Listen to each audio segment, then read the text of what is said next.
Thank you, Whip. Talking about innovation. We are not done innovating, and we're not done winning. We are just getting started. This House majority keeps delivering for the American people. I know nobody in this room did, but there were some who doubted whether we could pull off passing the one big beautiful bill. There were days when, maybe more members than we could lose were out there saying maybe they might not vote for the bill. But this leadership team, led by our Speaker, and especially led by, you think about Donald Trump and the work that he's done to get this country back on track. Donald Trump was all in it, making sure that the one big beautiful bill passed. He made phone calls that he needed to make. He was directly involved in helping usher that bill to his desk, and then we were all there for that great signing on July 4th in the White House to celebrate what's going to be a great American comeback story to get this country back on track. And it's great to welcome the Patties here. Great family business, multi-generational business, almost 100 years. I'll come see y'all if Patronus will have me for the 100-year celebration of what is part of the American dream. What they described, come to this country legally. Let's help start a business. We've got to figure out how to make ends meet. So let's meet demands and help in our community. And then as that demand was met, they found other needs and they grew into a just keep and creating jobs. And this bill delivers for so many working families in America. If you just spent all of your days listening to the lies told by the Democrats, you would be living in a parallel universe, because they're rooting against the success of this bill, which means they're rooting against the success of working families across America. The good news is we, as House Republicans, focus on how to deliver wins for the families who have been struggling because of those failed Democrat policies, because of what the far left has done to increase inflation, increase interest rates, make it harder for the waiter or waitress to get by working 2 shifts at a diner. Well, now they don't have to pay tax on tips.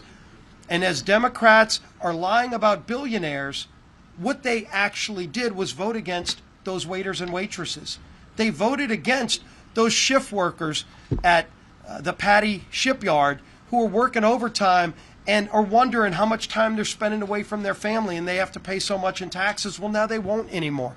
They're going to have dollars more every year in their pockets to go and maybe take a family vacation, to put away for their college.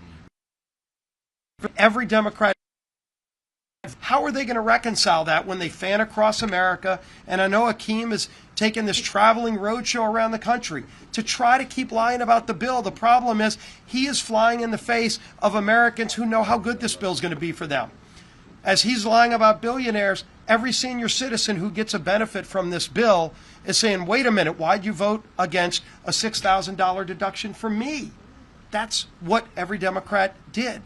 And so we're talking about the wins in this bill that a lot of people don't know about. We of course know about lower rates for everybody. Every Democrat voted to raise rates on everybody. I'm curious to see, as they're traveling around the country, will they answer the question, will Hakeem and all of his friends pay the higher tax rate that they voted to impose on every American family? They actually did that. They voted to raise every American's taxes. But now that the bill's passed, are they going to be hypocritical and take the lower rate? Or well, they can actually send more money in. They believe in taking more of your money, but they can send in more of their money. Will they do that and pay that higher rate that they voted to impose on everybody? I think probably not, but it's a fair question to ask. But in the meantime, all of those families who are going to benefit, a air traffic control system, as Congressman Patronus just talked about. We saw the floppy disks are running airports like in LaGuardia, floppy disk drives. I'm a computer science major. I learned in the 80s how to program a computer on floppy disks. We got rid of the floppy disks in the 90s. They're still running airports off of that old technology. And President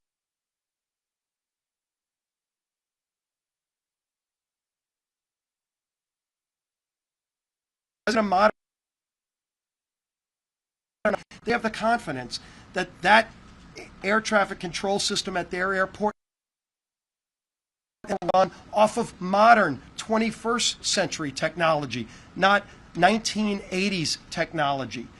You think about school choice. First time ever the federal government passed a school choice bill to give families an option now. and it's available to every state. States have the ability to opt in. Gavin Newsom likes attacking people who go visit his state. He likes attacking the millions of people who leave his state because he's such a failed leader. I'm wondering, is Gavin Newsom going to stand in front of the schoolhouse steps and deny the ability for every low-income family in the state of California the ability to send their kid to the school of their choice if the local school is failing those kids? That's a dilemma now that people like Gavin Newsom will have to face. Will he bow to the teachers' unions and tell those low-income families, no, your kid's got to stay in a failing school, or will he take advantage of the great opportunity presented in this one big beautiful bill to allow those low-income families to send their kids to any school, to have the opportunity to seek the American dream like every kid in this country deserves? That's in this bill. President Trump's Golden Dome, so many other great things, but we're going to keep talking about it. We're going to pass great digital currency legislation this week to continue modernizing our laws to keep up with the technology of today. We're going to pass the DoD appropriations bill this week to make sure that our men and women in uniform at all those great military bases that are in Congressman Petronis and so many other districts will be able to have the ability to keep up, to keep recruiting, to keep being the best and brightest and strongest fighting force in the world. That's what we're going to do this week. We're going to keep delivering. We're going to keep fighting for those families who have been left behind for way too long. Those days are no longer. President Trump is in the White House. Republicans are running Congress. We're getting things done, and we're delivering results for hardworking families. And the man who never allows failure, who has said, no, we are not going to accept, even when the numbers don't look right, we're going to figure out a way to get it done, and we got it done because we've got a strong, bold leader as our speaker, Mike Johnson. Thanks, buddy. Thank you all for being here. Thank this great leadership team. Thank you, Congressman Jimmy Petronis, who has represented Florida's Panhandle so well. So grateful to have the Patty family, Frank and Mandy, and we have a lot in common, actually. My grandfather is from Sicily as well. His name was Nunzio Messina. Okay, they went a little further.